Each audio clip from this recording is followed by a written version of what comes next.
Y निलॉन्स? पुराने ज़माने में ना ब्रांड के नेम जो है वो जगहों से या परिवार के किसी व्यक्ति से बनाए दिए जाते थे। वो जो अपब्रिंगिंग आपको मिलती है बिजनेस फैमिली में, वो कैसे डिफरेंशिएट करती है? बिजनेस फैमिली में on the dining table 2-5 minute की बातों के बाद बिजनेस की बातें चालू हो जाती है। अगर किसी का फैमिली बिजनेस ऑलरेडी है, 100 में 98 बिजनेस बंद हो जाते हैं, जिसमें से 90 बिजनेस पहले 3 साल में बंद हो जाते हैं, बाकी 8 अगले 5 से 10 साल में बंद हो जाते हैं। ओनली 2 सक्सेसफुल होते हैं। एक कोई ऐसा आपने डिसीजन लिया जिसने पूरी दिशा बदल दी बिजनेस? फर्स्ट ईयर में 8 करोड़ का बिजनेस 24 करोड़ हुआ।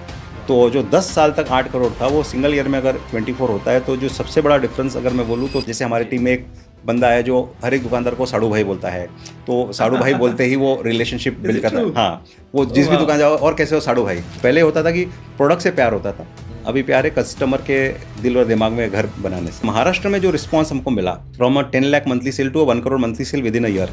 ये बोलते हैं कि टोमेटो केचप में टोमेटो से ज़्यादा पंपकिन मिक्स किया जाता है। As per the FSSAI norm, अगर आपने प्रोडक्ट पे टोमेटो केचप या टोमेटो सॉस लिखा है तो आप उसके अंदर कोई और फ्रूट डाल ही नहीं सकते, आपको टोमेटो ही डालना है। तो ऐसे कौन कौन से चैलेंजेस हैं जो आप आज भी फेस करते हो और आपको लगता है कि यार इनको और भी फर्दर ऑप्टिमाइज किया जा सकता है? क्या नहीं करना है उसकी मैं 50 पन्ने की किताब लिख सकता हूँ, क्या करना है शायद से उसी 10 की लिखूंगा। नमस्कार दोस्तों, विनय विमर्श पार्ट बाय बी ग्लोबल के एक नए एपिसोड में आपका स्वागत है। आज के एपिसोड में हम बात करेंगे एक ऐसे एंटरप्रेन्योर से जिन्होंने एक लेगेसी फूड ब्रांड को 8 करोड़ से स्केल करके 1000 करोड़ के वैल्यूएशन वाले एफएमसीजी जाइंट में बदल दिया। मेरे साथ है mister Deepak Sanghvi, MD and CEO of Nilons enterprises, एक ब्रांड जो हर इंडियन किचन का पार्ट बन चुका है। पर यह पॉडकास्ट सिर्फ ब्रांड स्टोरी नहीं है, ये एक एफएमसीजी मास्टर क्लास है। हम समझेंगे कैसे इंडिया जैसे मार्केट में ब्रांड बनाया जाता है, डिस्ट्रीब्यूशन और मार्जिन के जंगल में सर्वाइव किया जाता है, और कंज्यूमर ट्रस्ट कैसे बिल्ड होता है जब कंपटीशन हर शेल्फ पे खड़ा हो। Let's decode the business behind the brand with the man who carried the legacy so well. Let's welcome Mr. Deepak Sanghvi. Sir, आपका बहुत बहुत स्वागत है। I am very happy and my team is also very grateful that you took out time. आप आए हमारे साथ आप बात करने के लिए, और आपकी जो ब्रांड के नाम से स्टार्ट करेंगे सर, वाई निलॉन्स। आप I think when it was named आप तब तक पैदा भी नहीं हुए थे। जी। तो उसके बारे में थोड़ा बताइए कि बड़ा व्हाट डज इट मीन। हाँ, पुराने ज़माने में ना ब्रांड के नेम जो है वो जगहों से या परिवार के किसी व्यक्ति से बनाए दिए जाते थे। तो मेरे बड़े पापा की सबसे बड़ी डॉटर है, उनका नाम एक्चुअली नैना है, बट उनका घर का नाम नायलॉन है, क्योंकि वो नायलॉन कपड़े जैसे सॉफ्ट एंड सिल्की थे, और उस समय नायलॉन कपड़ा जो इंडिया में नेपाल के थ्रू स्मगल होकर आता था, तो उनका घर का नाम है नायलॉन। तो पापा ने सिर्फ नायलॉन में वाई हटाया और आई डाला और निलॉन बनाया। तो आज भी काफ़ी लोग अगर जिन्होंने नाम कभी नहीं सुना है तो इसको निलॉन्स की जगह नायलॉन ही बोलते हैं। तो ये नायलॉन से नाम बना हुआ है। जैसे करसन भाई की डॉटर का पेट नेम निर्मा था, तो निर्मा नाम निर्मा रखा है। चलाया था। तो पहले ऐसे ही होता था कि भाई आप जो भी आपके बहुत क्लोज है तो उसके नाम से बिजनेस आप चालू कर देते हैं। एक चीज़ और है सर, आप बिजनेस फैमिली से आते हैं, एक नॉर्मल एंटरप्रेन्योर में और एक someone who is been raised in a business family, mindset में बहुत फर्क होता है जी। एक वो जो अपब्रिंगिंग आपको मिलती है बिजनेस फैमिली में, वो कैसे डिफरेंशिएट करती है आपको? आप कैसे अलग फील करते हैं उस चीज़ को लेके? मुझे ऐसा लगता है कि बिजनेस फैमिली में जैसे जो समय होता है, ब्रेकफास्ट टाइम, डिनर टाइम, जो समय हम साथ में बैठ के खाते हैं, बिजनेस फैमिली में on the dining table 2-5 minute की बातों के बाद बिजनेस की बातें चालू हो जाती है जी। और वो कि पापा का दिन कैसा गया, क्या चैलेंजेस आए, आज क्या हुआ। और जैसे शाम को भी बिजनेसमैन 9 से 6 तो काम नहीं करता, 24 घंटा काम करता है। तो रात में जब बच्चे बैठे हैं तो माय फादर इज कॉलिंग, मतलब मार्केट से डिस्ट्रीब्यूटर से बात कर रहे हैं, टीम से बात कर रहे हैं, कोई काम आ गया फैक्ट्री से बात कर रहे हैं, और आप घर में बैठे हो। उस जमाने में तो, आज तो टीवी वीवी मोबाइल बहुत आ गया, लेकिन when I was getting raised up बहुत ज़्यादा टीवी और मोबाइल्स नहीं थे।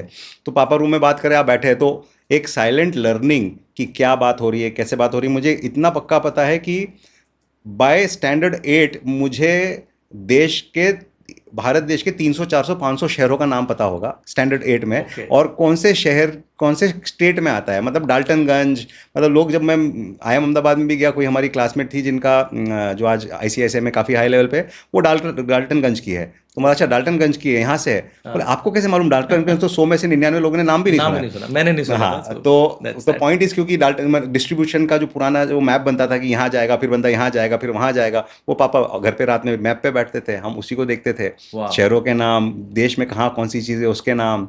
तो ये एक फैमिली में जो होता है, बिकॉज आप ऑफिस घर पे भी चलता है, हाँ, और वहाँ से आप एक पैसिव लर्निंग करते जाते हैं, वो एक बहुत बड़ा डिफरेंस ट्रेनिंग जो है अर्ली एज पे से चालू हो जाती है। हाँ, मतलब you are already in business school environment, बिल्कुल। भाई आपने हाँ। आज ये चैलेंज है तो हमने इसको ओवरकम कैसे किया, या फिर उसकी आगे की स्ट्रेटजी कैसे बनानी है, वो आप अर्ली ऑन। कोई फोन आया, कोई चैलेंज है, मेरे को फोन आया, आज भी अगर हम बात करें, मुझे फोन आया, कोई चैलेंज है, फोन पे बात कर रहा हूँ, मेरे दोनों बेटे वहीं बैठे हैं, 15 मिनट कॉल चल गई, 15 मिनट में 5 मिनट मैं बोला हूँ, 10 मिनट सामने से कोई बोला, तो उससे एक कंटेक्स्ट तो समझ में आ जाता है कि क्या बात चल रही है, क्या सॉल्व हो रहा है, तो एक पैसिव अंडरस्टैंडिंग तो भयंकर चलती रहती है। सो आपने मेंशन किया IIM, have you been there, like वहां से आपका एजुकेशन मेरा background 4 months program IIM Ahmedabad का था, ड्यूरिंग आफ्टर माई इंजीनियरिंग, एक मैंने छोटा 15 दिन का प्रोग्राम IIM अहमदाबाद से किया, बहुत अच्छा गया। तो फिर उनका एक उस जमाने में प्रोग्राम होता था, अब बंद हो चुका है, कि 4 मंथ्स वर्किंग प्रोफेशनल जिसका 1 साल प्लस एक्सपीरियंस है, उनको वो वहाँ पे ऑन कैंपस आपको 4 महीना वहीं रहना है, और it's kind of a compressed MBA in 4 months of 2 year program, जो आपको वहाँ पे ऑन कैंपस कराएंगे।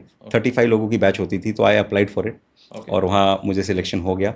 तो that was one of the, जिसको बोलते हैं ना, लाइफ में दृष्टिकोण बदलने वाला प्रोग्राम था। How do you say that, थोड़ा सा उससे एलाबोरेट करिए, क्योंकि क्या ऐसा क्या है आपके दिमाग में कि let's go back to the basics, यहाँ बेसिक्स सिखाते हैं जी, धंधे के, कि भाई कैसे आप बिजनेस बिल्ड कर सकते हो, चैलेंजेस को ब्रेक डाउन करके उनको सॉल्व करना सिखाते हैं। जी।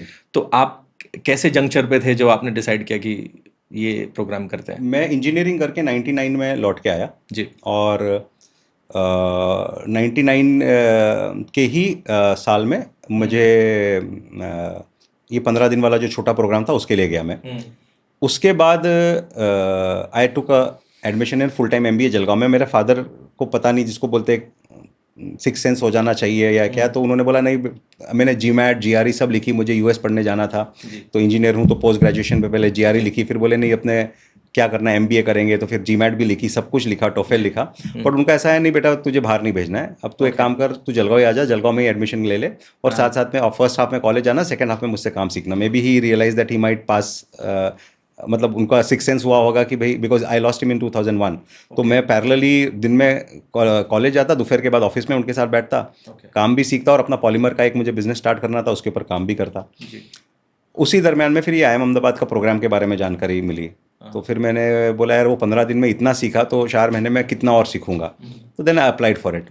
और उस ज़माने में जो और आज तो काफ़ी MBA कॉलेज वो मॉडल करते हैं केस स्टडी मॉडल, बट उस ज़माने में बहुत ज़्यादा MBA colleges case study model पे काम नहीं करते थे। तो केस स्टडी मॉडल से जो आपकी थिंकिंग इमर्ज होती है, वो अलग ही लेवल की थिंकिंग होती है, बिकॉज सेम प्रॉब्लम को क्लास के 35 लोग 35 अलग तरीके से सॉल्व कर रहे हैं। तो आपको सबसे पहले को स्टडी मटेरियल दिया जाता है, केस स्टडी दिया जाता है कि केस स्टडी पढ़ लो, ये स्टडी मटेरियल पढ़ लो, वहाँ से आप उसको कैसे इंप्लीमेंट करोगे वो देखो।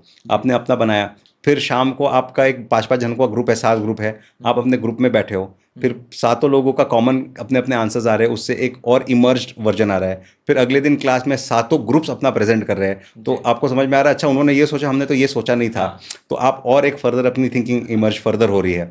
तो ये जो अंडरस्टैंडिंग बिल्ड होती थी कि हाँ ये भी डिमेंशंस हो सकते हैं, वो भी डिमेंशंस हो सकते हैं, हमने ये सोचा लेकिन ये नहीं सोचा, तो ये जो लर्निंग मेथोडोलॉजी था उसने बहुत बिल्ड किया एक सोच को कैसे तरीके से मल्टी डिमेंशनल होनी चाहिए। आपने फुल टाइम कब से ज्वाइन किया? मैं फुल टाइम आ गया था 2001 के अप्रैल के महीने में, और वहाँ से मैं फुल टाइम आ गया। उस समय भी मेरा वो जलगांव का MBA प्रोग्राम चल रहा था, फर्स्ट ईयर का 4 महीने का मैं MBA ब्रेक लेके वहाँ चला गया IIM में। एग्ज़ाम दोनों सेमेस्टर की मैंने इकट्ठे लिखी सब आने के बाद अप्रैल में, और सेकेंड ईयर मेरा चालू हो चुका था, तो अगेन सेकेंड ईयर में, but I was going only for 2 hours to the college, बाकी 8 घंटा ऑफिस में बैठना मैंने अप्रैल के बाद चालू कर लिया था, अप्रैल मई के बाद। आप ही बिजनेस किस स्टेज पे था जब आपने ज्वाइन किया? लगभग 8 करोड़ का टॉप लाइन था, बिजनेस अटका पड़ा था, 1994 से 2001 तक 8 ही करोड़ था, तो बिजनेस वॉज स्टक।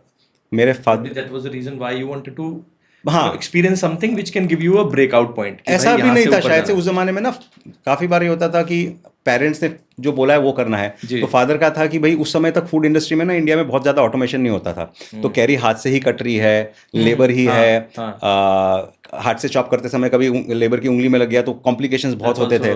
तो फादर का था कि भाई मेरा बेटा इतनी कॉम्प्लेक्स लाइफ नहीं जिए जो मैंने जी है, वो पॉलीमर इंजीनियर बन के आया है जहाँ एक बटन मशीन से दबाए और चीज़ें निकले, तो वो ऐसी इंडस्ट्री में जाए। तो उन्होंने बोला तू पॉलीमर पढ़ के आया है तो पॉलीमर का कुछ बिल्ड कर, जब तक मैं हूँ तो फूड मैं ही चला रहा हूँ। तो इसलिए जो पापा दिन भर मीटिंग्स में होते थे वो सीखता था, प्लस अपने पॉलीमर के प्रोजेक्ट के ऊपर काम करता था। वैसी एक जर्नी थी, बट विधि का विधान ऐसा था कि unfortunately we lost him, and मैं उसी बिजनेस को जो उन्होंने बनाया, और उनकी भी लाइफ के 10 साल आखिरी ऐसे रहे कि ही टर्न इनटू स्पिरिचुअलिटी।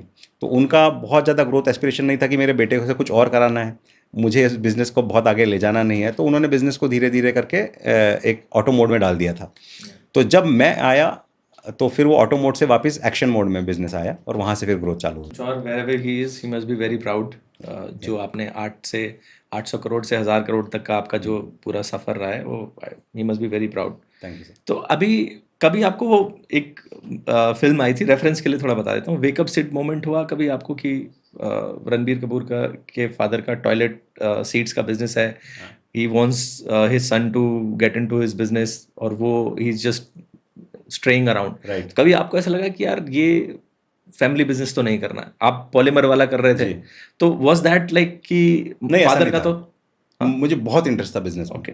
बट यही था कि पापा ने जो बोला है उस दिशा में काम करना है, जी। बट मुझे कभी भी ऐसा नहीं था। और मेरा यही मानना है कि काफ़ी जो आप ये वेकअप सीट मोमेंट बोल रहे हैं, उसका बहुत बड़ा एक कारण ये भी होता है कि काफ़ी फैमिली बिजनेस में पेरेंट्स बहुत इजीली और बहुत फास्ट जो बागडोर नेक्स्ट जनरेशन पे नहीं छोड़ते हैं, और नेक्स्ट जनरेशन को लगता है कि मुझे फिर खुद की आइडेंटिटी बनानी है। हाँ। और आप मल्टीपल चीज़ वो करते हो, बट मेरे साथ फॉर्चुनेटली वैसा नहीं था। We were comparatively more open as a family, our views were listen to, our opinions were listen to. तो इसलिए वो कभी वो फ्रस्ट्रेशन नहीं था।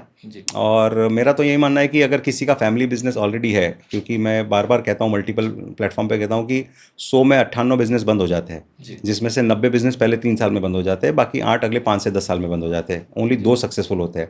तो किसी के फैमिली ने अगर सक्सेसफुल 2 पीढ़ी का बिजनेस बनाया है, तो वो जैसे बोलते हैं ना, लाखों स्पर्म में से एक स्पर्म चाइल्ड बनाता है, वैसे बिजनेस भी लाखों बिजनेस में से कुछ बिजनेस बनते हैं। 2 पीढ़ी सस्टेन होकर अगर बिजनेस आया है, तो आप उस बिजनेस को कैसे फास्टर, बेटर, ईजियर कर सकते हैं, वहाँ पे दिमाग लगाएंगे तो you can create multiple amount of wealth. Comparatively आप अपना एक जीरो से कुछ बिल्ड करेंगे।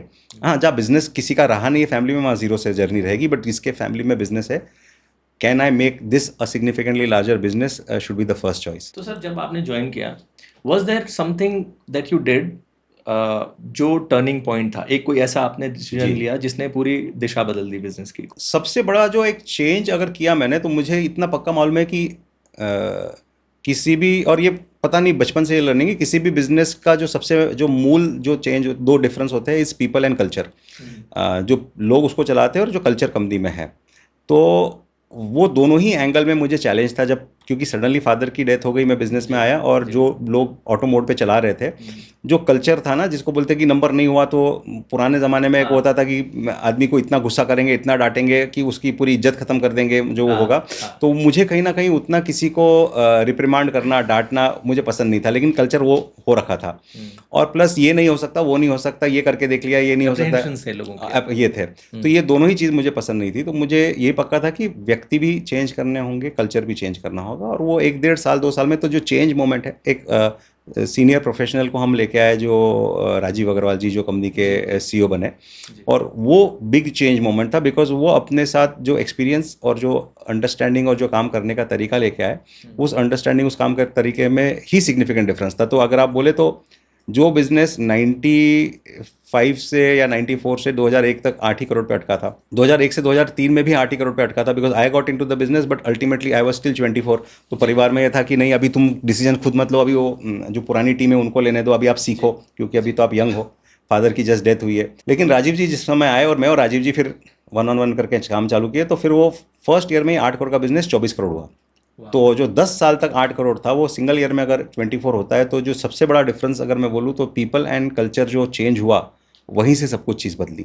तो that was the biggest change movement of the organisation. Rajeev ji का क्या रोल रहा उसमें? मेजर राजीव जी का रोल रहा था, क्योंकि मैं तो अभी उस वक्त भी 25-26 साल का था, लेकिन राजीव जी का जो एक्सपीरियंस था, he has worked in ITC, HUL, एक गारमेंट कंपनी में यूएस 10 साल काम करके आए थे। तो उन्होंने जो दुनिया देखी थी, and he was a charismatic leader. और लीडर का एक जो होता है ना कि आप अपने ट्रुप्स को जिस प्रकार से मार्शल करते हैं, तो मैं एक हमेशा कहता हूँ कि संभावनाएं हमेशा होती है, लेकिन जब हमको संभावनाएं दिखाई पड़ती है और संभावना अचीव करने के लिए जो एक फ्रीडम देते हैं और उसके साथ जो उत्साह आता है कि हम ये कर लेंगे, वो भावना से आप काफ़ी कुछ अचीव कर लेते हो। तो राजीव जी का जो स्टाइल ऑफ वर्क था कि वो एक गोल बिगर देन द रियलिटी देखना और लोगों को दिखाना और दिखाना, और इस तरीके से दिखाना कि सबको लगे ये संभव है, और उसके बाद उनको फ्रीडम दे देना कि जाओ अचीव करो। तो वो जो तरीका था, उस तरीके से कंपनी का कल्चर चेंज हो गया। जो लोगों ने नंबर अचीव किए, बहुत तारीफ मिली, उनको अवार्ड्स मिले, उनका बहुत इज्जत हुई। जिनको नहीं भी हुए, उनको भी ऐसा रिप्रिमांड नहीं किया गया, क्यों नहीं हुआ, क्या करोगे, अगले बार क्या करोगे, कैसे करोगे, नहीं किया तो फिर 1 साल बाद रिप्लेस करेंगे टीम। लेकिन रिप्रिमांड करने वाला तरीका नहीं था कि तुम कर सकते हो, क्या करोगे, अच्छा इस महीने नहीं हुआ, अगले महीने क्या करोगे। वो अप्रोच में पॉसिबिलिटीज वाला अप्रोच उन्होंने लाया, एंड दैट चेंज एवरीथिंग। एक इसमें ना एक पर्सनल बिलीफ है मेरा कि सेंस ऑफ बिलोंगिंग, हाँ किसी भी इंसान के लिए, कि वो वहाँ क्यों है, जी वो अगर आप सेंस ऑफ बिलोंगिंग दे देते हो जी तो फिर वो अपने ऑप्टिमल पेस पे काम करना चालू कर देता है। जी। तो आई थिंक उन्होंने वो सेंस ऑफ बिलोंगिंग लोगों को the through the dialogue, through जो जी। कम्युनिकेशन उन्होंने किया कि you belong here and you can do Do it, बिल्कुल। राइट। दैट्स हाउ बिल्कुल। People did themselves also. बिल्कुल। भाई अपने टारगेट्स भी उन्होंने जी। वो कर दिए। एक पॉडकास्ट पे आपने बोला था कि बिजनेस, आर्ट और साइंस जी। दोनों है, उस पर थोड़ा बताएं सर। सर, आर्ट और साइंस को अगर हम मैं बोलूँ तो उसको दूसरा शब्द में बोलता हूँ, मैजिक एंड लॉजिक। हाँ, मैजिक एंड लॉजिक। हाँ, आर्ट इज ऑल्सो मैजिक जी। And science is logic, right. Art में क्या है कि सपोज एक बंदा, अगर मैं उसको बहुत एग्जाम्पल दे दूँ, एक सेल्समैन है जो कॉल करता है जी। दुकान दुकान जाके, राइट। वो उस पॉइंट पे जो वो कॉल करता है, वो कैसी अपनी सेल्स पिच देता है, वो प्योरली आर्ट है। उसका बोलने का तरीका, वो किस प्रकार से उसका वो रिलेशनशिप उस दुकानदार के साथ है। जैसे हमारी टीम में एक बंदा है जो हर एक दुकानदार को साड़ू भाई बोलता है, तो साड़ू भाई बोलते ही वो रिलेशनशिप बिल्ड करता है। हाँ, वो जिस भी दुकान जाओ, और कैसे हो साड़ू भाई, मतलब तुम्हारी मेरी वाइफ जो है सिस्टर्स है, तो साड़ू भाई के नाम से ही वो कॉल चालू करता है, राइट। तो ऐसा एक रिलेशनशिप बना लेता है। तो ये आर्ट एस्पेक्ट्स हो गए, right. How you pitch your call, how you, तो ये आर्ट एस्पेक्ट हो गया। लेकिन मैं उस कॉल पे अपने सैंपल्स लेके जाता हूँ कि नहीं, सबसे पहले कॉल चालू करने से पहले सैंपल्स सामने रखता हूँ कि नहीं, मैं जाके अपने कपड़े से जो अंदर माल रखा हुआ है नैपकिन से उसको क्लीन करता हूँ कि नहीं। ये पूरा साइंस का अप्रोच हो गया।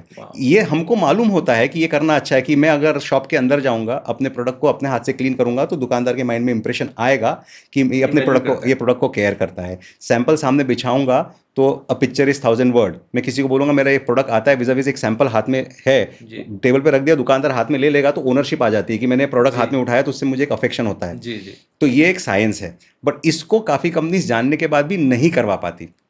तो एज अ साइंस हम ये है कि हमारा बंदा सैंपल ले जाएगा, सामने हर कॉल में रखेगा और फोटो खींचेगा, और कंपनी को उस ऐप से ही फोटो खींच के भेजेगा, विच प्रूव्स टू अस कि उसने सैंपल दिखाए थे। This is your SOP, this is our SOP. ये तो करना ही, ये करना है, ये साइंस हो गया। 10 दुकान में जाएगा, किसी भी 10 दुकान में बिफोर की फोटो खींचेगा कि वो शेल्फ में माल कैसा लगा हुआ था, सजाने के बाद आफ्टर की फोटो खींचेगा, और दोनों ऐप से खींचेगा। तो ही कैन नॉट कि कैमरा में पुरानी फोटो डाल सकता है, उसको आज ही ऐप से खींचेगा तभी वो आएगी, राइट। टाइम स्टैम्प आ जाएगा, टाइम स्टैम्प आ जाएगा, राइट। तो ये साइंस के अप्रोच आ गए। लेकिन वो वहां कॉल कैसे करता है, उसकी वो आर्ट है, मैजिक है। ये एक्चुअली मैं I am still stuck at साड़ू भाई, अच्छा, ऑनेस्टली, बिकॉज केमिकल इम्बैलेंस हो जाता है आपके दिमाग में। अगर आपको कोई आके बोल देना कि साड़ू भाई कैसे हो, तो मतलब मुझे थोड़ा टाइम लगेगा प्रोसेस करने में, देन शायद मैं उसकी बात सुन लूंगा। हाँ हाँ हाँ। तो और ये आई थिंक ये किसी भी स्कूल में नहीं सिखाया जाएगा। ये आर्ट है, दिस इज आर्ट। आर्ट, ये आर्ट, ब्यूटीफुल। तो हर एक का अपना आर्ट है।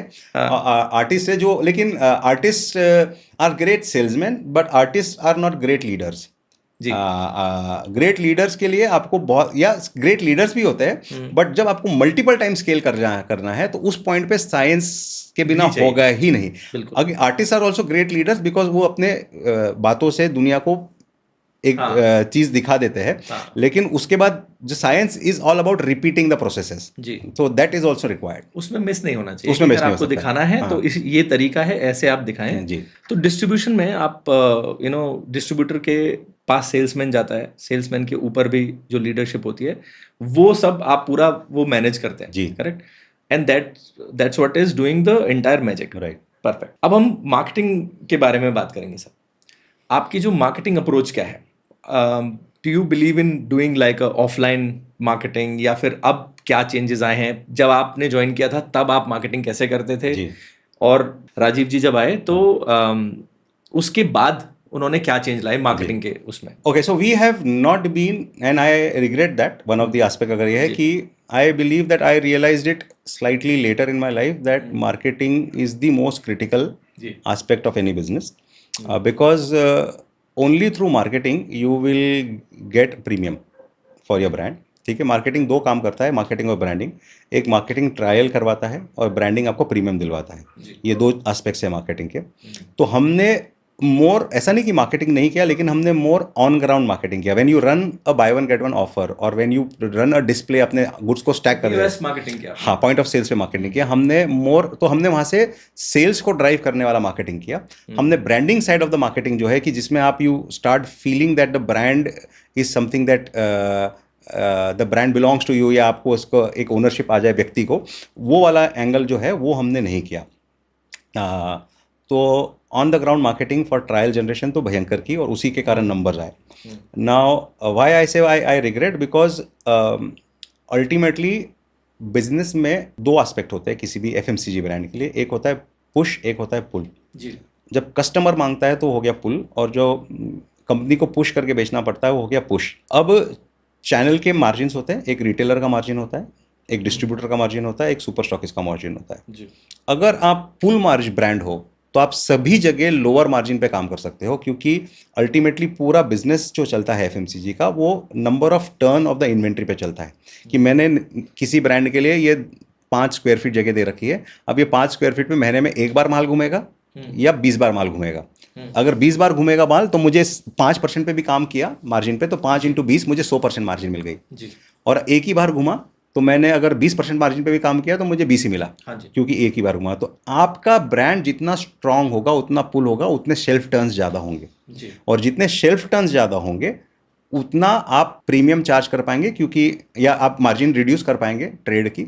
बिकॉज ट्रेड भी 5% में इसलिए खुश है कि 5 इंटू 20 बार मिल रहा है ना, तो मैं 100 कमा रहा हूँ। किसी ब्रांड पे तो 20 इंटू 1 टाइम ही कमा रहा हूँ, तो चैनल इज ऑल्सो हैप्पी कि भाई मैं टर्न्स ज़्यादा ले रहा हूँ। तो this aspect of marketing we did not do. So, and we have started to now get in that direction, but this is something that I would say is critical for any brand to do. It's not easy, it takes lot of money. जो हमारे one of the company में investor थे, उन्होंने बोला था, अब मैं सब हाइंडसाइट में बोलता हूँ कि सुने होते तो क्या होता। उन्होंने बोला, जब हमने 2009-10 में एक एड कैंपेन की थी और बहुत हिट हुई थी, वहाँ से हमारा एक 2 साल में 85 करोड़ से 172 करोड़ का सेल भी आया था, और फ्रॉम B2B टू B2C की जर्नी भी हुई थी। उस समय उन्होंने कहा था, Deepak and Rajeev, marketing is a one way street, if you are doing it, उसको आपको 10 साल तक नहीं रोकना है। हर साल करते रहोगे तो ही आएगा। हमने 2 साल कैंपेन करी, उसके बाद हमने रोक दी। वही 10 साल अगर ब्रांड कैंपेन चलती रहती, we would have been a significantly more bigger premium brand, जिसको आज हम एक कंसिस्टेंटली, अगर आज हम बात करें तो एक पर्सनल ब्रांड की तरफ अगर हम जा रहे हैं, तो आपने बोला आज कैसा है, तो आज digital marketing is huge, right. तो आज जब तक हम एजेंसी के साथ काम करते थे और आज हम इन हाउस कर रहे हैं, तो हम महीने के 15 एक कंटेंट डालते थे। अब हम निलॉन्स पेज पे महीने के 55-60 कंटेंट डालते हैं। मोर यूजर जनरेटेड कंटेंट्स है, मोर स्टोरी टेलिंग है rather than selling your product है, राइट। मेरे पर्सनल इसके ऊपर हम लोग ऑलमोस्ट 1 कंटेंट अ डे डाल रहे हैं। तो ये कंसिस्टेंसी के साथ दिखना चाहिए, वो एक अप्रोच आज हम उसको लगा रहे हैं। And we believe today the biggest marketing is digital marketing, because you are directly targeting to your consumer. जो आपके साथ कल ही किसी से मेरी बात हो रही थी कि मैं ये भी कर रहा हूँ, ये भी करना चाह रहा हूँ, ये भी करना चाह रहा हूँ, तो मैं उनको परसों ही एक्सप्लेन कर लिया, परसों ही बोल रहा था कि आपको अपना ट्राइब ढूंढना पड़ेगा। You can not be, a brand needs to understand that you can not be everything to everyone, but you can be a significant thing for someone. Yes. When you can be a significant thing for someone, उस customers को ढूंढो और वहाँ target करो।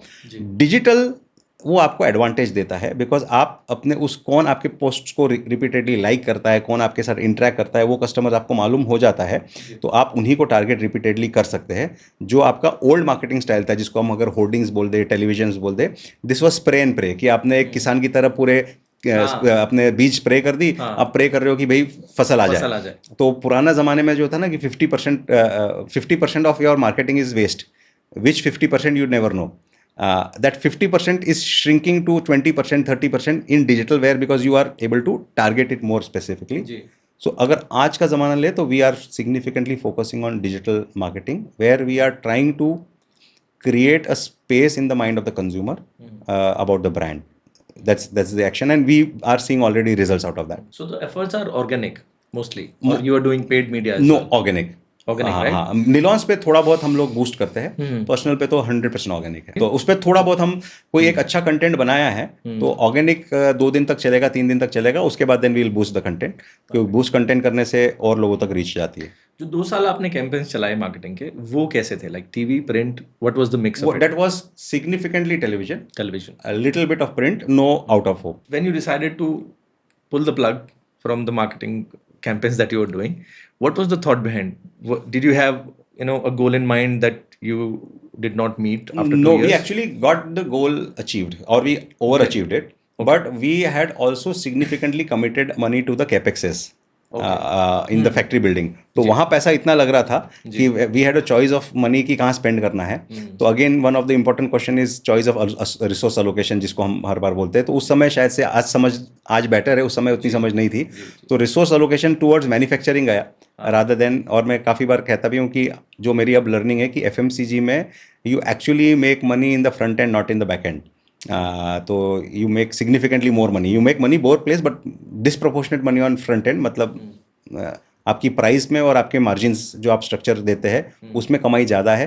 पीछे manufacturing में कितना भी आप बोलोगे कि थर्ड पार्टी नहीं बना लेता हूँ, खुद बना लेता हूँ, तो आप 2%, 3% बचा लोगे, 4% बचा लोगे, लेकिन आपने सामने अगर ब्रांड बिल्ड कर दिया तो आप 25-30% भी एक्स्ट्रा कमा सकते हो. तो वो जो डिफरेंस है वो उस समय अंडरस्टैंडिंग नहीं थी, अब वो अंडरस्टैंडिंग है. Focus on building a brand more than optimizing. But उस समय हमने रिसोर्स एलोकेशन में फोकस कर दिया in terms of operations, manufacturing rather than marketing. So would you have preferred to do like outsourcing of the product also? Is that what we are running at? Yes. So when in today's world, so time difference होते जाता है. पुराने ज़माने में क्या था कि marketing तो इंडिया समझता ही नहीं था, या बहुत ज़्यादा मार्केटिंग ओनली बड़े ब्रांड्स करते थे, छोटे ब्रांड्स करते नहीं थे, बहुत ज़्यादा दिमाग वहाँ लगाते नहीं थे, इसलिए पूरा फोकस मैन्युफैक्चरिंग पे होता था. आज के ज़माने में हम अगर बोले तो अगर आप सामने ब्रांड बिल्ड कर सकते हो तो इनिशियल फेज में तो because you are ideas never come out fully formed, you are learning, you are emerging. तो आप एक बार अगर एक रिसोर्स को कमिट कर लेते हो, 50 लाख करोड़ 2 करोड़ फैक्ट्री में आपने कमिट कर दिया, फिर वो कमिट हो गया, that's a money that's got block. तो initially you should do a manufacturing third party initially. एक बार आपको प्रोडक्ट सेट हो गया, आइडिया सेट हो गया, स्केल सेट हो गया, then you can invest in the manufacturing. But initially till the time you know your mode क्या है, आप किस तरह से कराते हैं, till that time I would recommend a third party manufacturing. Because अभी जब मार्केटिंग की हम बात कर रहे हैं, आपके आने से पहले we were discussing, Tarun and I, कि you are probably the only brand in the country जो इतना पुराना है और जिसने सबसे पहले डिस्ट्रीब्यूशन क्रैक किया, right? And for someone to do this today, it's gonna be slightly easier, right? Because it's already there. अब distribution के channels भी बहुत सारे बढ़ गए हैं. You rightly said, marketing में you would have done far better than what you have done in production or making a distribution में. और आपका product भी बहुत amazing है, वो numbers वो बताते हैं. और आई थिंक अगर वो आप 2 साल के आगे और उससे कंटिन्यू करते, in today's day and age marketing has done wonders. Like 0 to 100 जाना बहुत ईजी है in today's world, then how it was in early times. एक और सवाल है सर, अभी उसी को कंटिन्यू करेंगे जो आप आउटसोर्सिंग और इसके बारे में बात कर रहे थे. थोड़ा सा और डीप लेवल में जाएंगे कि why do big brands do not manufacture? Just like Nike, Apple, they focus more on design, and you are also saying almost the same thing. Yes. कि focus on the front end, back end पे क्या चल रहा है उस पे उतना ध्यान मत दो, आप मास्टर करो अपने डिजाइन, अपने प्रोडक्ट को और मार्केटिंग को. उस पे थोड़ा सा और ओके. तो हम ये अगर देखें, जो मैंने आयुष शुक्ला में कहा था और वो बहुत अच्छा गया था, और मैंने प्रोफेसर श्रीनिवासन से 2013 में सुना था कि हम 4 P's ऑफ मार्केटिंग जो समझे हैं, उसको मैं अगर वापस रिपीट करूं तो, और ये एक आदमी का बाहर का पर्सपेक्टिव विज़ अंदर का पर्सपेक्टिव. तो पहले कहा जाता था कि people, product, price, promotion and placement. तो मार्केटिंग का सबसे इंपॉर्टेंट एस्पेक्ट इस प्रोडक्ट जो कहा जाता था, अब वो जो है प्रोडक्ट आप जो है बाहर से देख रहे हैं, बट उसको अगर रिवर्स करें कि आदमी अंदर से क्या ढूंढ रहा है, तो अपने किसी तकलीफ का सोल्यूशन ढूंढ रहा है जी तो आप एक सोल्यूशन किसी को प्रोवाइड कर रहे हो, अगर आपको उसकी तकलीफ का राइट सोल्यूशन दे दिया है आपने तो आपको खरीदेगा, राइट। सेकंड, प्राइस था कि भाई वो आदमी एमआरपी देख के खरीदेगा या खरीदेगा। जी अब वो उसको अगर हम थोड़ा कि price is outside view, the inside view is this going to give me the value that I want to derive from. जी अगर आईफोन है तो मुझे वहाँ से एक वो प्रीमियमनेस की फीलिंग होगी क्या, या मुझे वैल्यू मिल रही है क्या, राइट। अगर नहीं मिल रही है तो मैं उसके लिए 50,000 लाख रुपया नहीं दूंगा, मैं 15,000 का ढूंढूंगा। अगर वैल्यू मिल रही है तो I am ready to pay. Product, price, then promotion. तो पुराने ज़माने में प्रमोशन होता था कि आप अपनी विस्तार कर रहे हैं, अपने एडवर्टीजमेंट कर रहे हैं, लोगों को बता रहे हैं और लोग वहाँ से खरीदेंगे। Today, the world has changed to education. So you are not promoting your product, you are educating the consumer why it is good for you. Ji Right. And fourth aspect is placement. Placement is वहाँ पे रहना चाहिए, उसके आई level पे रहना चाहिए, होना चाहिए। अब नाउ इट इज़ एक्सेसिबिलिटी।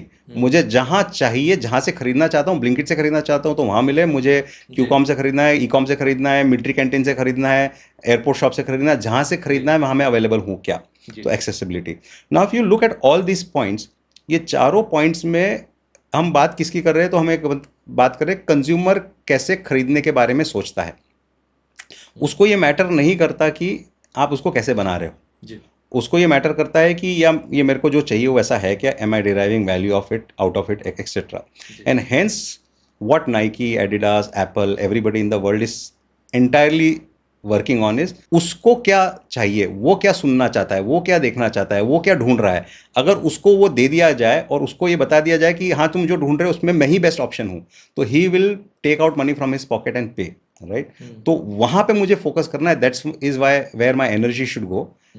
क्योंकि वो प्रोडक्ट मैं बना के तो 500 लोगों से और बनवा लूंगा, बट उसके दिमाग में वो जो घर बनाना है वो काम मेरा है। And that's where the world has moved, because ultimately who is going to take out the money from the pocket, उसको जीतना है, उसके दिमाग को जीतना है। वो जीत लिया तो प्रोडक्ट तो अपने आप बिकेगा ही बिकेगा। And that's where the world has move. पहले होता था कि प्रोडक्ट से प्यार होता था, अभी प्यार है कस्टमर के दिल और दिमाग में घर बनाने से। उसके साथ इमोशनल कनेक्ट बहुत इंपॉर्टेंट है। हाँ, not only emotional connect, the connect of, see, all of us make a decision to buy, right? And when we make a decision to buy, and everybody has a different decision making. So for somebody, a decision making is I want to look premium. For somebody, I want to look unique. For somebody, I want to have the best technology. तो आपने अपनी एक position बनाई है, right. For example Volvo है कि I am the safest car. उन्होंने ये नहीं बोला कि मैं मोस्ट प्रीमियम हूँ, मैं ये हूँ, मैं सेफेस्ट कार हूँ। उन्होंने एक सिर्फ जो कस्टमर सेफ ढूंढ रहा है, सेफ्टी ढूंढ रहा है, वहाँ के लिए मैं प्रोडक्ट ले आ रहा हूँ, राइट। तो वन प्लस का है कि जो फीचर्स आपको एप्पल में या सैमसंग में मिलेंगे वो सारी चीज़ें एडवांस टेक्नोलॉजी मिलेगी, but at a significantly more reasonable price. तो एक जो कस्टमर है कि मुझे ओप्पो नहीं चाहिए, वीवो नहीं चाहिए, मुझे वो सारा चीज़ चाहिए, राइट। हम निलॉन्स की बात करें तो अचार की हम बात करें, हम we are the first company जिसने हर स्टेट के लिए एक रीजनल ब्रांड बनाया है। तो सिंपल थॉट प्रोसेस यही है कि एक कस्टमर को मुझे अचार में क्या ढूंढता है, वो बचपन से जो स्वाद खाया था ना वही चाहिए, नॉस्टैल्जिया चाहिए। तो हमने अपने पूरे बिजनेस को वहाँ से बिल्ड किया कि हाँ नॉस्टैल्जिया टू द पॉइंट कि हाँ ये मेरा अचार है, राइट। ऐसा है कि कंपनी अचार बनाती है और शायद से साउथ इंडियन रेसिपीज भी बनाती है, नॉर्थ इंडियन भी बनाती है। जैसे आज सभी कंपटीशन का एक पंजाबी मैंगो पिकल भी होगा, ठोकू मैंगो भी पिकल, लेकिन ब्रांड नेम एक होगा। हम उस पॉइंट तक गए कि हमने ब्रांड नेम भी चेंज कर दिया, पैकेजिंग भी चेंज कर दी कि उसको शेल्फ पे देखते से लगना चाहिए कि हाँ मेरा स्वाद वाला है। तो दैट्स दी थॉट प्रोसेस। तो what is the decision making that is going in the mind of the consumer, उस पर काम करेंगे तो प्रोडक्ट तो अपने आप बिकेंगे। जो अभी आपने बताया कि रीजनल पिकल आप बनाते हैं, ये जो डिसीजन है ये कब लिया आपने? ये 4 अलग अलग रेसिपीज जो आप नॉर्थ साउथ वेस्ट ईस्ट के लिए आप करते हैं। 4 रेसिपीज तो हम 2004 से कर रहे हैं, 4 से, लेकिन हमने अभी 17 रेसिपीज करी है और 17 ब्रांड्स किए हैं। ये हमने 2 साल 2.5 साल पहले किया। स्टार्ट पहले 2 ही प्रोडक्ट से किया, असल मराठी एक महाराष्ट्र के लिए और एक सिंपली साउथ के लिए, 2 ही वैरायटी से किया। और ये 2 इसलिए किया क्योंकि ये 2 स्टेट में हम लोग का अचार का सेल कम था। बाकी के स्टेट में जैसे एमपी, छत्तीसगढ़, बिहार में हम ठीक ठाक बेचते थे, बट महाराष्ट्र में जो रिस्पॉन्स हमको मिला from a 10 lakh monthly sale to 1 crore monthly sale within a year, of pickle असल मराठी आने के बाद। तो that was a game changing thing कि when you go to that regionality and develop a recipe and taste and brand and packaging all as per the market, it is a game changer. Then we started 2-3 more region, Delhi, Punjab, Rajasthan, MP, 2-3 reason किए, वहाँ पे भी traction मिला। फिर उसके बाद हमने धीरे धीरे करके पूरे देश के रीजन्स पर गए। तो it's 24 months old thing, but again the idea behind this is what consumer thinks when they make a decision. यही चीज़ अगर मैं स्टेट वाइज मेयोनीज करूंगा तो उस पर एप्लीकेबल नहीं होगा, because mayonnaise is not something that you are eating since childhood और there is no nostalgia around it. But ये मसाला करूंगा तो उसके लिए जगह बनेगी। अचार के मसाले के लिए फिर भी बने ना बने, बिकॉज मसाला फिर भी किचन में जाता है, लेकिन अचार के लिए तो पक्का ही बनेगी, चटनीज के लिए पक्का ही बनेगी। अचार के बारे में आपने पिछले पॉडकास्ट पे जब बात कर रहे थे तो आपने बताया कि अलग अलग स्टेट का अचार का कलर भी बहुत अलग है। आप उसमें क्या मिक्स करते हैं? जैसे आई थिंक साउथ साइड में नहीं सॉरी वेस्ट में हींग वेस्ट में हींग का टॉप नोट है, नॉर्थ में कच्ची घानी सरसों तेल का, वो जो आप बता रहे थे। तो इसके साथ साथ जैसे जो फ्रूट हम यूज करते हैं उसमें, do you also have different fruit selection for different states और do you put like the same one? So typically घर में अचार जो बनता है तो फ्रूट हम डिफरेंट स्टेट से लेते हैं, लेकिन सेम टाइप का लेते हैं। जैसे एक होता है कैरी है, अगर हम कैरी की बात करें तो एक तो हो गई जो पल्प वैरायटी की हो गई, जैसे आप तोतापुरी हो गया, केसर हो गया, लंगड़ा हो गया, अल्फांजो हो गया, इससे घर में रस बनता है, ये अचार की कैरी नहीं है। फिर एक कैरी हो गई जो देसी कैरी है, लेकिन कलम के पेड़ की। कलम मतलब आपने बीज नहीं लगाया है, आपने ग्राफ्टिंग किया है, एक पेड़ के साथ दूसरे चीज़ को ग्राफ्टिंग किया है। और एक हो गई जो ऑथेंटिक देसी कैरी, जो आपने जो सीड है, जो गुठली है, उसको ही ज़मीन में करके ग्रो किया है। उससे जो देसी कैरी निकलेगा, देसी कैरी के बीज से जो पेड़ निकला है, उसका carry will be very small, 70 से 150 ग्राम की कैरी होगी, हार्ड होगा, 3-3.5% की एसिडिटी होगी, राइट। तो ये कैरी ही एक्चुअली ऑथेंटिक पूरे देश के हर देश के अचार में यही कैरी यूज़ होती थी। तो वी एंश्योर कि देसी कैरी ही लेना है। नींबू जो होता है कागजी नींबू होता है, जिसकी स्किन एकदम पतली होती है। गाजर की बात कर ले तो काफ़ी जगह ऑरेंज गाजर जाती है, लेकिन हम लोग अचार हमेशा जो लाल गाजर, पतली सी गाजर, जो मीठी सी गाजर है, उसी का बनाते हैं। ऑरेंज गाजर जो है वो इंग्लिश गाजर है, जो आप खरीद के कोल्ड स्टोरेज में भी रख लोगे 9 महीने तक रहेगा, लेकिन अपना जो देसी गाजर है वो नहीं रहेगा।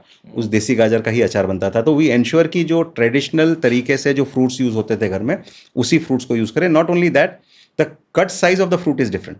जी, नॉर्थ इंडिया में फाड़ी अचार खाएंगे, बड़ा पीस खाएंगे, साउथ में नहीं खाएंगे, वेस्ट में मीडियम साइज खाएंगे। तो सेम फ्रूट भी है, लेकिन कट साइज भी अलग अलग रीजन के लिए अलग है, उस लेवल तक जाते हैं। ऑयल के यूजेस अलग है, मसाले की ग्राइंडिंग की थिकनेसेस अलग है।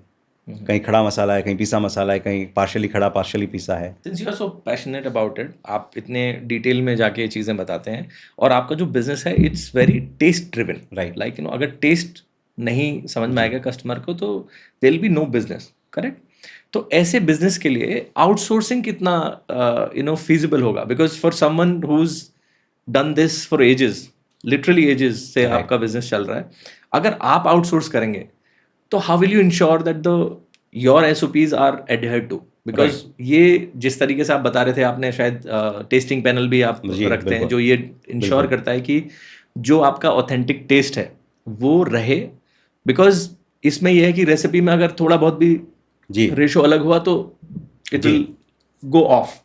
तो वो तो हम लोग सर स्पाइस का जो मास्टर मिक्स है जी, वो हम खुद फैक्ट्री से बना के आउटसोर्स, अगर हम 2-1 फैक्ट्री में आज आउटसोर्स भी करवा रहे हैं, तो उसमें तो एक कॉल तो ये भी लिया है हमने कि ओके, एक कंज्यूमर पैक पिकल होता है, एक बल्क पिकल इंस्टीट्यूशन का सप्लाई का होता है। तो कंज्यूमर पैक पिकल तो हम अपने फैक्ट्री में ही बना रहे हैं, बल्क पैक आउटसोर्स करा रहे हैं जो होटल रेस्टोरेंट में जाता है। बट उसमें भी हम ये इंश्योर कर रहे हैं कि वहाँ पे स्पाइस मिक्स हमारे फैक्ट्री से ही जाएगा।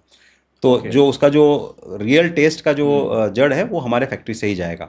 बट जिस दिन कंज्यूमर पैक भी बनवाना है तो उसमें 2-3 चीज़ें हैं। एक तो स्पाइस तो हम ही करेंगे, ऑयल का ब्रांड हम ही रिकमेंड करेंगे कौन सा ऑयल डालना है, और तीसरा फ्रूट साइज का कंट्रोल। तो एक होता है क्वालिटी कंट्रोल, एक होता है क्वालिटी अश्योरेंस, और SOP के द्वारा। और इसमें भी ये भी है जो कहा जाता है कि वही अचार जो आप, जैसे बीकानेर की भुजिया बीकानेर के बाहर बनेगी तो वो स्वाद नहीं आएगा, रतलामी सेव रतलाम के बाहर बनेगी तो स्वाद नहीं आएगा। अचार में भी कुछ हद तक वो लागू होता है कि आपको एक सेम रेसिपी भी है लेकिन फ्रूट और पानी अलग हो जाए तो स्वाद हल्का सा अलग हो जाता है।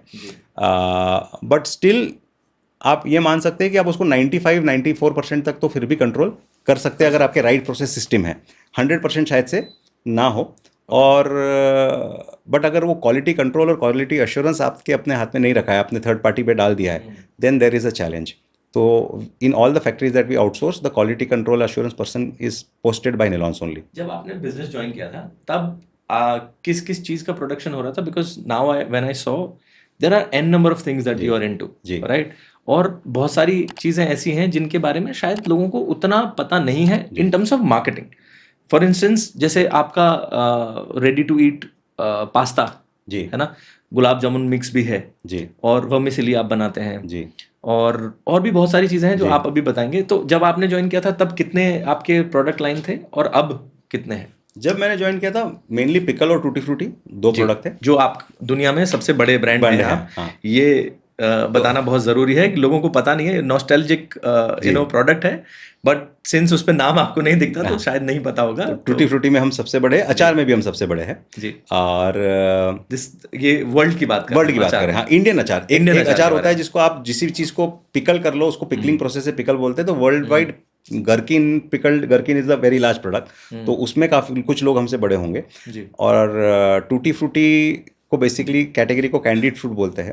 तो कैंडिड में कैंडिड चेरीज भी आती है, जो आप केक्स में चेरीज आती है वो सब है. तो कुछ फ्रांस की कंपनीज है जो शायद से कैंडिड चेरीज में हमसे बड़ी होगी, बट टूटी फ्रूटी जो है उसमें हम सबसे बड़े. इंडियन मेड पिकल जो मसाले वाले अचार वाले जो होते हैं उसमें हम सबसे बड़े हैं. फिर अगर हम आ जाए कि उस समय हमारे पास छोटी सी एक सेल थी केचप की और जैम की और सेवई की, वर्मिसेली की. तो 2004 की अगर मैं बात करूँ तो pickle tutti frutti, ketchup jam और vermicelli, but pickle tutti frutti was 97%, बाकी सिर्फ 3% था. आज pickle tutti Frooti together is only 45%.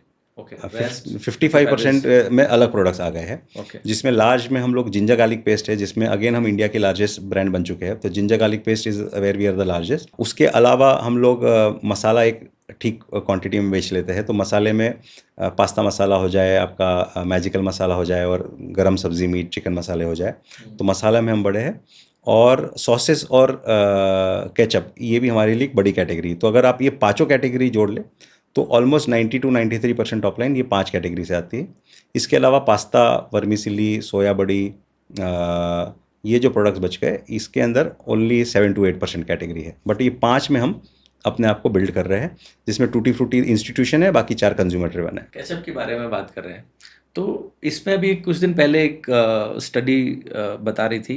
I don't know how true that is, so I thought मैं आपसे ही जान लेता हूँ कि ये बोलते हैं कि टोमेटो केचप में टोमेटो के से ज़्यादा पंपकिन मिक्स किया जाता है. जी. How true is that? देखिए sir, as per the FSSAI norm, अगर आपने प्रोडक्ट पे टोमेटो केचप या टोमेटो सॉस लिखा है तो आप उसके अंदर कोई और फ्रूट डाल ही नहीं सकते. आपको टोमेटो ही डालना है, राइट? तो जितने भी रिस्पेक्टेबल बड़े ब्रांड हो जाए वो कोई और फ्रूट डालते ही नहीं और डाल ही नहीं सकते, बिकॉज उनकी ब्रांड इमेज, उनका जो ब्रांड का रिस्पेक्ट है वो इतना बड़ा है कि कभी भी कोई फसाई की टीम गई ऑफिशियल में फाइंड आउट हुआ तो इट कैन रूइन द ब्रांड. तो चाहे वो किसान हो, मैगी हो, वीबा हो, निलॉन्स हो, टॉप्स हो, बड़े ब्रांड्स उसको टोमेटो से ही बनाते हैं, उसमें कोई डाउट ही नहीं है. बट इंडिया एक ऐसी कंट्री है जिसको मैं हमेशा बोलता हूँ कि इंडिया 3 हिस्सों में डिवाइडेड है. एक ऊपर का 2 करोड़ जो भारत इंडिया है वो जो है वो वेस्टर्न इन्फ्लुएंस इंडिया है. मेट्रो सिटीज़ नहीं है, उसमें छोटे शहर में भी कुछ टॉप जो एकदम रिच फैमिलीज है जो छुट्टी के लिए आउट ऑफ इंडिया जाती है, तो वेस्टर्न इन्फ्लुएंस इंडिया है. जिनके खरीदने का तरीका, मतलब उनके घर में अचार कम खाया जाता होगा, केचप ज़्यादा खाया जाता होगा, बिकॉज वो वेस्टर्न इन्फ्लुएंस इंडिया हो गए. देन एक 40 करोड़ है जो हम बोले कि middle class, upper middle Claas India, और एक 100 करोड़ है जो हम बोले कि जो लोअर मिडिल क्लास एंड उससे जो पुअर है वो इंडिया. तो एक जो मास मार्केट है जो 100 करोड़ का मार्केट है, या आप एक मान लीजिए कि आप एक ठेले पे, रेडी पे आप एक समोसा खा रहे हैं या एक आप वहाँ पे चाउमीन खा रहे हैं, वहाँ पे वो जो केचप के नाम से केचप यूज़ होता है जी, वो इतना डिफ़िकल्ट गेम है कि मतलब आप सोचिए कि एक कंज्यूमर पैक का केचप हम जब कंज्यूमर का अगर घर पे ख़रीदते हैं 1 kg का मैगी का या हमारा है किसी का ले ले, तो मोटा मोटी 100 से 125 रुपये में, और कभी bye one get one offer भी चल रही है तो 75-80 रुपये में 1 kg केचप आता है. वही ठेले पे, रेडी पे, या जो चीपर क्लास में जो बिक जाता है वो 50 रुपये kg में, 40 रुपये kg में बिक जाता है. तो अगर 40-50 रुपये में कोई चीज़ बिक जा रही है तो आप यकीनन मानिए कि वो केचप हो ही नहीं सकता, वो प्योरली टोमेटो से बनेगा. एक सिंपल मैट्रिक्स देता हूँ, 1 केजी प्रॉपर टोमेटो केचप बनाना है तो 3 से 4 किलो टमाटर लगेगा, ठीक है। और अगर क्योंकि उसके अंदर पल्प परसेंटेज कम है, उसके अंदर ब्रिक्स कम है, लेकिन वही आप पम्पकिन या गाजर से बना लोगे तो 1 केजी गाजर से 1.5 केजी केचप बन जाएगा। तो आपने 1 केजी गाजर ले लिया, 1.5 केजी केचप बन गया, 4 केजी टमाटर लिया, 1 केजी केचप बना, तो आप वहाँ कॉस्ट मैट्रिक्स लगा सकते हैं। तो जो मास चीपर इकोनॉमिक मार्केट है जहाँ पे सिर्फ सस्ता लोग खरीदना चाहते हैं, लोगों को लगता है कि मुझे सस्ता मिल गया, ऑफर में मिल गया, but that's where the challenges are.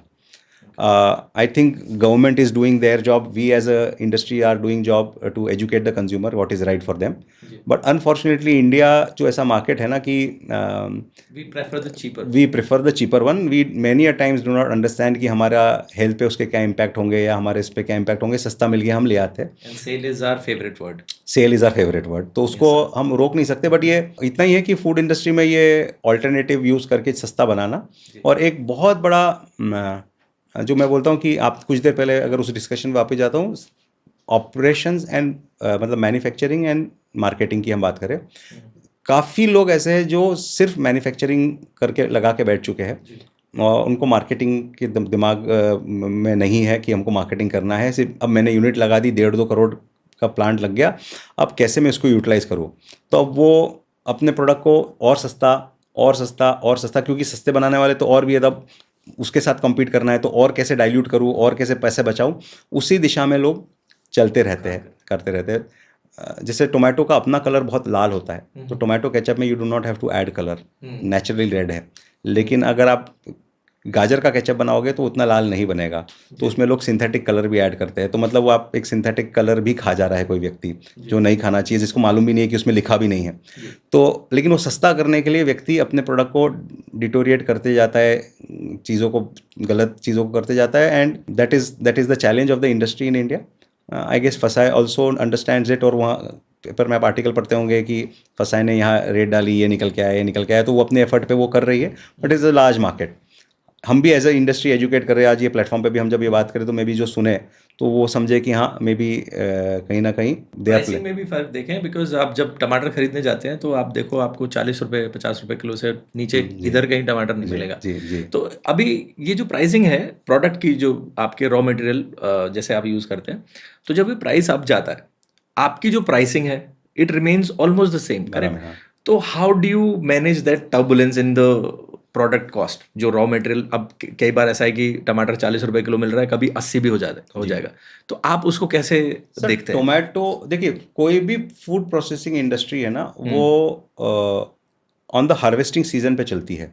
तो जब टोमेटो की फुल हार्वेस्ट आती है, जब आपको रिटेल में 15 रुपये टमाटर, 10 रुपये टमाटर मिल रहा है या 15-20 रुपये मिल रहा है, तब होलसेल में मंडी में 5 रुपये 6 रुपये मिल रहा है, राइट? क्योंकि वो ट्रैवल करके आ रहा है, 3-4 लोगों की मार्जिन को लग रहा है, इसलिए रिटेलर में 20 मिल रहा है। तो वो समय होता है जब हम लोग जो है प्रोडक्शन हम तभी करते हैं, हम भी नहीं, जैसे टोमेटो पेस्ट की कंपनियां हैं, वो टोमेटो का एसेप्टिक पेस्ट बना लेगी जिसमें कोई प्रिजर्वेटिव नहीं होता है, ओनली एक एसेप्टिक पैकेजिंग होती है जिसके अंदर कोई ऑक्सीजन आना जाना पॉसिबल नहीं होता है, तो उसमें वो टोमेटो पेस्ट वाली कंपनी स्टोर करके लेती है बना के। हम उनके साथ 12 महीने का कॉन्ट्रैक्ट कर लेते हैं, और हमको जैसे जैसे रिक्वायरमेंट होती है हम उनसे 12 महीने में अपना पेस्ट उठा के, या हम या कोई भी कंपनी अपना माल लेती है, तो हम लोग का प्रोडक्शन उस तरीके से चलता है। जबकि कंज्यूमर, क्योंकि वो स्टोर कर नहीं सकते, वो एसेप्टिक पैकेजिंग की टेक्नोलॉजी घर पे है नहीं, तो वो अपना 12 महीने लेती रहती है। उसी प्रकार से जैसे अचार है, तो हमने कैरी जो है वो मैंगो सीजन में हमने आपको आज दिसंबर के महीने में, अक्टूबर में भी कैरी मिल जाएगी कहीं ना कहीं से, बट वो 80 रुपये 100 रुपये 150 रुपये किलो मिल जाएगी।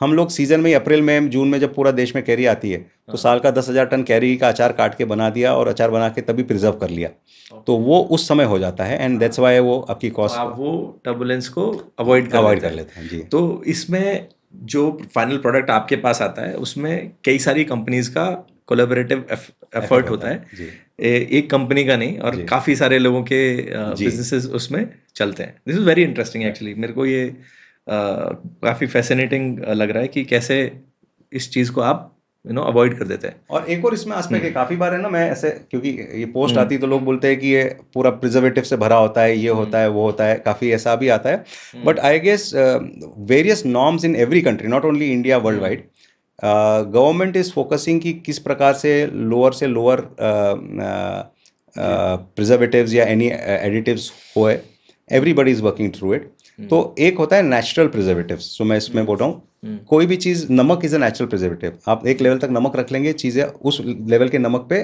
कोई भी एक्टिविटी ऑफ बैक्टीरिया या ये हो नहीं सकती। Sugar is a natural preservative. एक लेवल से ऊपर शुगर ले जाएंगे तो उसके बाद आपकी एक्टिविटी जो है वो खत्म हो जाती है।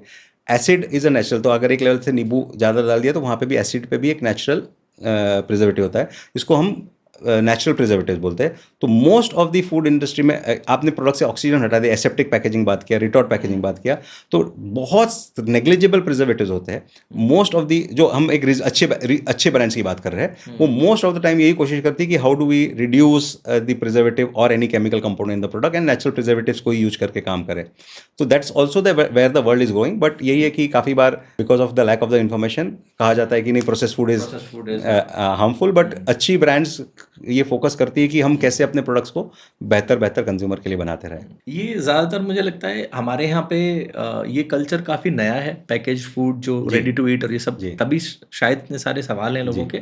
अदरवाइज अगर आप वेस्ट में देखें, यूएस में देखें, वहाँ पे कल्चर ही मतलब बिल्कुल, वहाँ पे हार्डली कुक। इंडिया में तो आपका प्रोसेस फूड कंजम्पशन 10-12-13% है, वहाँ पे तो ऑलमोस्ट 70% जैसा है, बिकॉज दे हार्डली कुक, और बहुत सारे लोगों को तो पता भी नहीं बनाना कैसे है। So they mostly rely on canned package foods. तो सर, किसी भी बिजनेस की जो ग्रोथ है वो लोगों से ही आती है। बिल्कुल।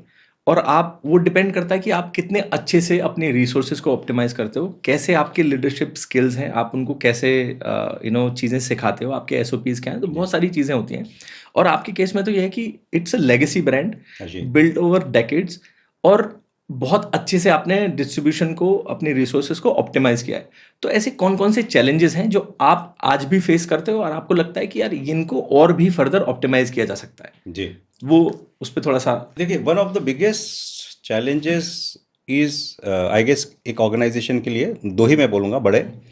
One is right allocations of resources.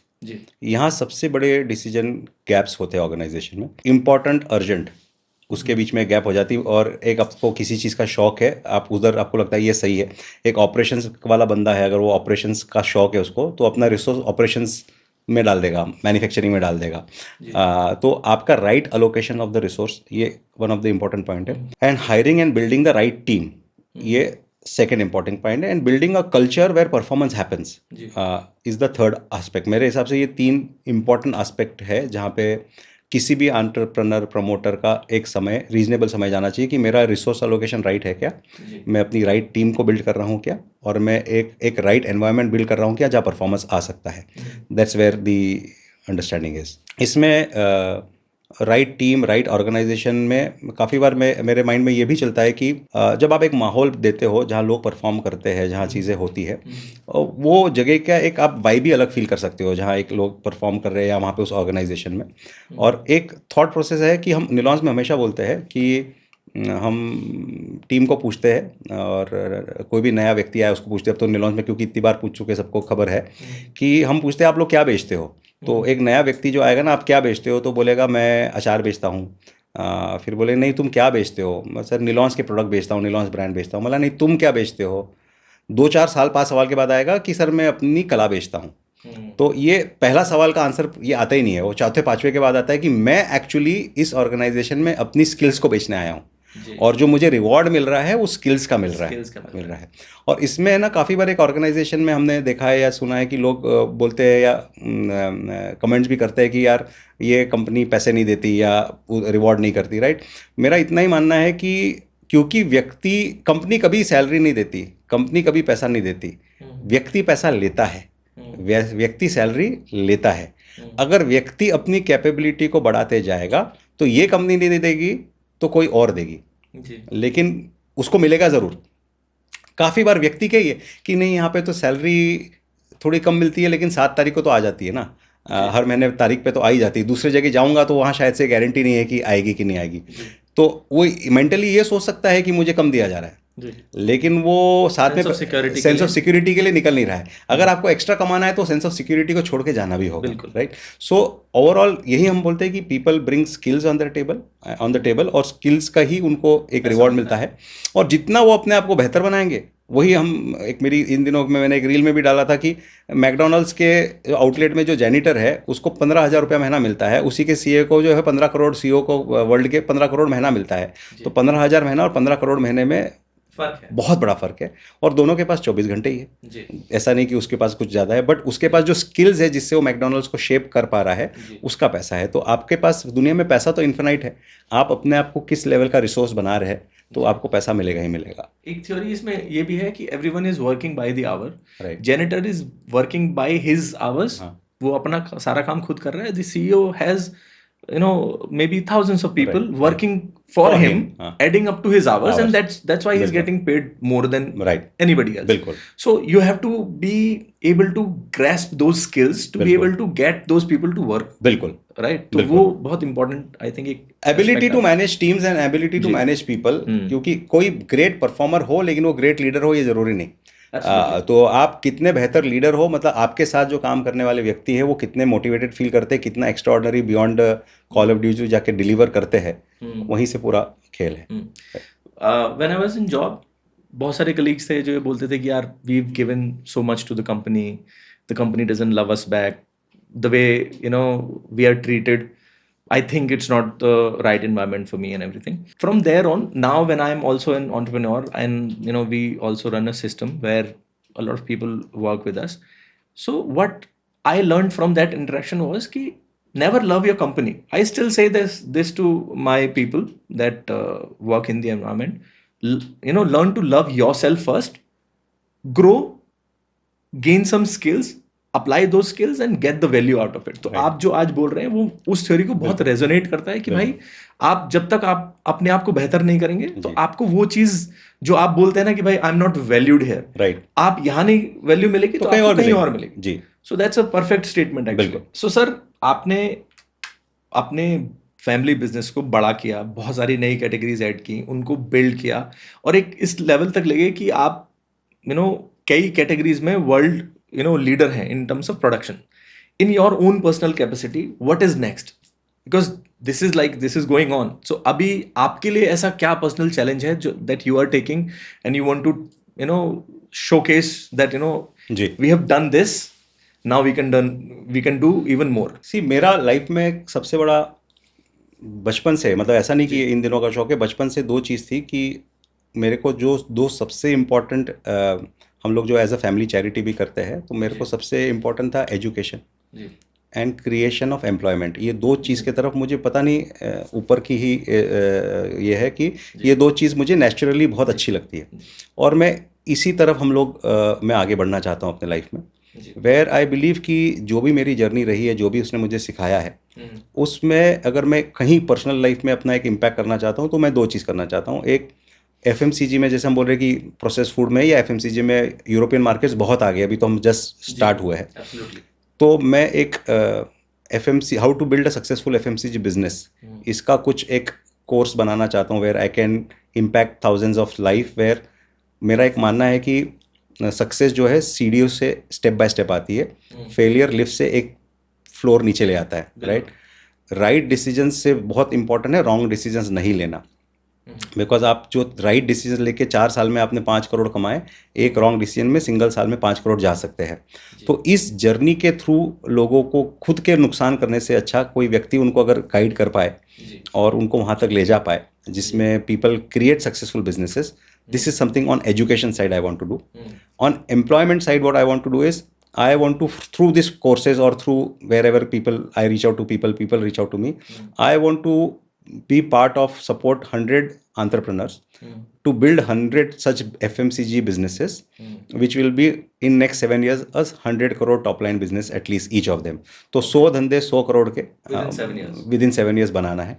Unique entrepreneurs. तो इसमें आप हैंड होल्डिंग भी करेंगे? हैंड होल्डिंग भी करेंगे, मतलब उसके अंदर फिर हैंड होल्डिंग करना है, अपने एक्सपीरियंस को शेयर करना है, अपने नेटवर्क को, रिसोर्स को शेयर करना है, कैसे करना है, ताकि अगर बिजनेसमैन हो तो एक रिवॉर्ड तो एक्सपेक्ट करूंगा इस प्रोसेस के थ्रू, एक सेटिस्फैक्शन भी है, एक रिवॉर्ड भी है। बट क्या हम 100 करोड़ के 100 धंधे बना सकते हैं? और मुझे लगता है कि हम जिस फेज पे आज FMCG बिल्ड हो रहा है ये बिल्कुल संभव है, पॉसिबल है।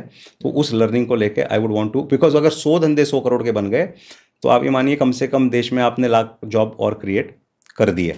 तो ये प्रोसेस के थ्रू अगर आप जॉब्स भी क्रिएट कर सकते हो तो मेरे ख्याल से उससे बड़ा सेटिस्फेक्शन नहीं है। तो this is what I am started to look at ये आपने माई, ऑलरेडी स्टार्ट कर दिया है? इस तरफ थोड़ा दिमाग लगाना चालू कर दिया, कुछ लोगों से ऑलरेडी आगे बढ़ डू चुके यू हैं, have couple of people already on board through couple this? Of them, yes okay, yes. तो next maybe 1 year or 2 you will onboard all 100 and then yes yes वो 7 years का जो time है वो start हो जाएगा। जी जी, perfect, एक साल दैट्स का रियली जी fascinating actually, क्योंकि for someone to be able to share this much of wisdom Right. that has been acquired by decades of जी। business legacy, वो आप शेयर करेंगे तो I am sure it will do wonders. So हाँ, फर्क पक्का पड़ेगा, क्योंकि मैं इतना ही बोलता हूँ, जब भी बोला हूँ, पहले भी बोला हूँ मल्टीपल टाइम, कि क्या नहीं करना है उसकी मैं 50 पन्ने की किताब लिख सकता हूँ, क्या करना है शायद से उसकी 10 की लिखूंगा या 5 की लिखूंगा। तो क्या नहीं करना है इतना सीखा हूँ, इतना समझा हूँ कि आई बिलीव कि सी नेशनल इकोनॉमिक मनी वेस्ट नहीं होना चाहिए, वो भी एक एंटरप्रेन्योर का धर्म है।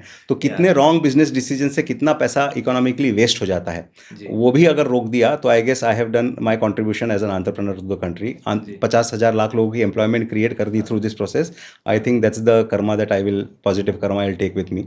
तो वो करना ही है। तो जो कोर्स की आप बात करते हैं, will it be free for everybody or will there be like a registration process? Registration process भी होगा और फ्री वाला भी होगा। मतलब अगर आपको लाइव कोर्स आना है, ये करना है, तो there is a cost to it. उसके ही रिकॉर्डेड वर्जन्स हो गए तो that will come at significantly cheaper cost. ऐसा कुछ थॉट प्रोसेस है। हाँ, So do you have a estimated time in mind by March, April? By March or April you will Get into this place. get into this.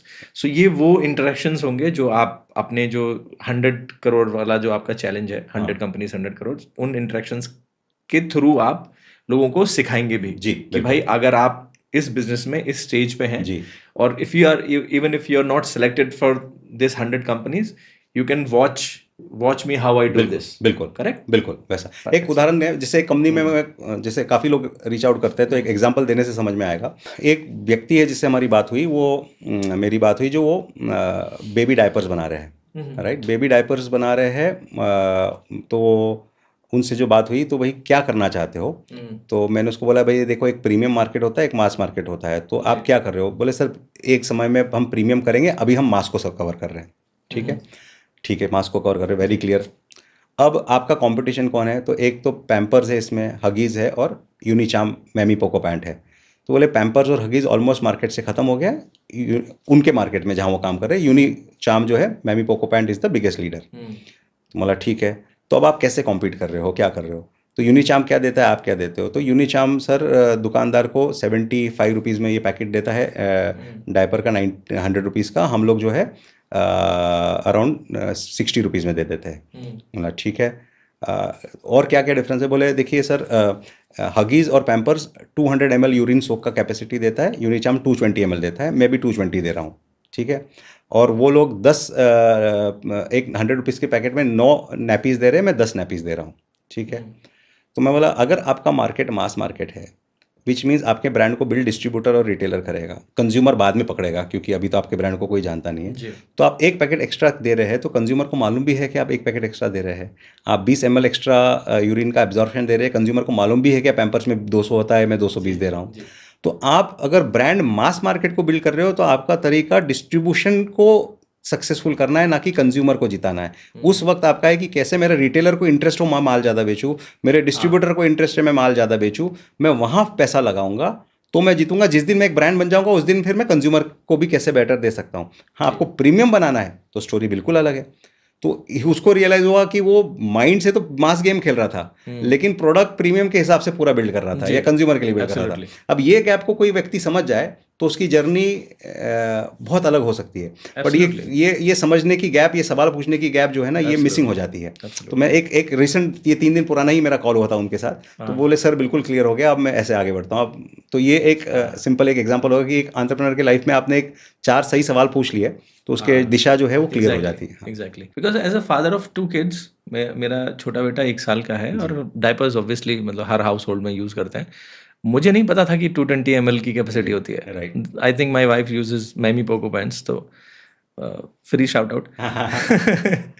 तो I don't know, मतलब ये अगर आप consumer को नहीं बता रहे हो ये बात, तो यू राइटली सेड, तो पता ही नहीं चलेगा ना उसको कि भाई डिफरेंशिएटर क्या है। हाँ। आप मासेस को अगर कर रहे हो, तो आप या तो फिर मतलब डिस्ट्रीब्यूटर को बोलो कि भाई मैं तुझे ये एक्स्ट्रा QPS पैसा देता हूँ, हाँ, हाँ मैं QPS दूंगा, तू हाँ। मेरा महीने का 100 कार्टन बेचता है, तू 200 बेचेगा, तो हाँ, ये दूंगा, तो कोई गोवा की ट्रिप ले absolutely। जाऊंगा, यहाँ ट्रिप ले तब जाऊंगा, फर्क पड़ेगा। तब फर्क पड़ेगा। लेकिन वो सोच ही नहीं रहा है। अच्छा, दूसरी गैप है, सर अभी ये जो पैसा बचेगा ना, मैं क्या करूंगा, वो बोलता है कि सर आपने अभी आइडिया अच्छी दे दी, ये मैं डिस्ट्रीब्यूटर की एक्स्ट्रा मार्जिन कर दूंगा। मला भाई तू उसको कंज्यूमर को तो दे कुछ। नहीं, कंज्यूमर को नहीं, तू डिस्ट्रीब्यूटर की एक्स्ट्रा मार्जिन दे देगा। हाँ। तो आज डिस्ट्रीब्यूटर को 10 दे रहा है, तू 13-14% दे देगा, अगले बार तू 14 का 10 करने जाएगा, जिंदगी में वापस पीछे नहीं आएगा। This money that you are saving has to be use as quantity purchase scheme, कि 100 कार्टन लेगा तो 10 ही मिलेगा, 125 कार्टन लेगा तो 1% एक्स्ट्रा मिलेगा, 150 लेगा तो 2% एक्स्ट्रा मिलेगा। आप उसको क्वांटिटी में बांधो डिस्ट्रीब्यूटर और रिटेलर को, तो वो आपके प्रोडक्ट को ज्यादा बेचेंगे। आज आपका डिस्ट्रीब्यूटर इंटरेस्ट नहीं लेता, क्योंकि आप डिस्ट्रीब्यूटर के 10 कंपनियों में आप 10वें नंबर पे हो। आप उसको,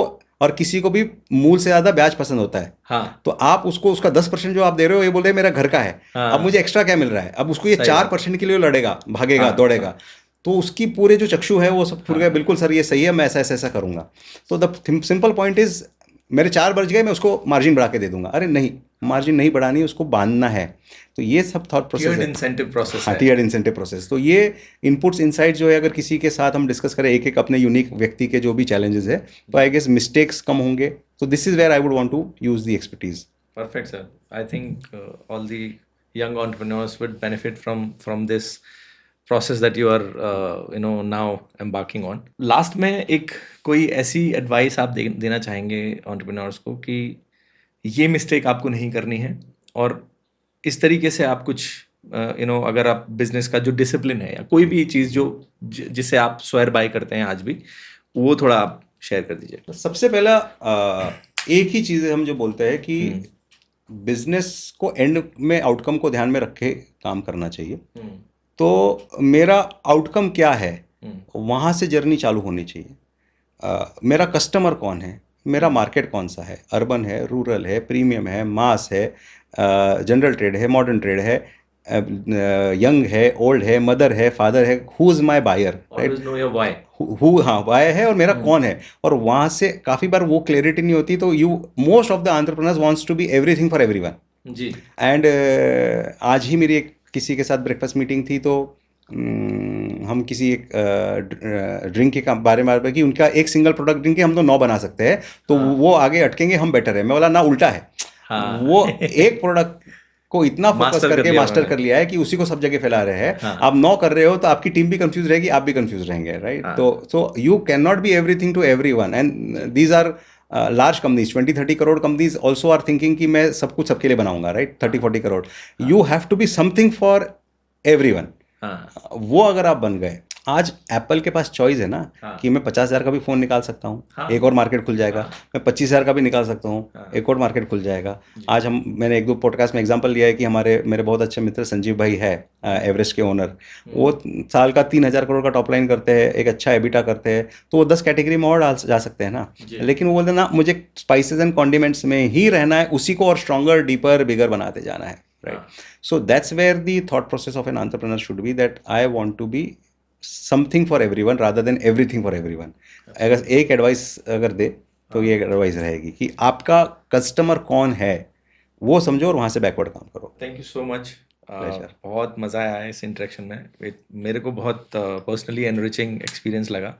बहुत सारी आपने एक्सपीरियंस शेयर किए। आई होप जो भी व्यूअर्स इसको देखेंगे, they will also benefit from it. Thank you so much, and we'd love to have you again once you start that series, तो हम उसकी प्रोग्रेस पे एक बार बात भी करना चाहेंगे। 1-2 प्रोडक्ट्स पे और भी आप काम कर रहे हैं, तो I would really appreciate if you can take out some time again to have a conversation. Thank you so much. Thank you energy, it was pleasure to be here.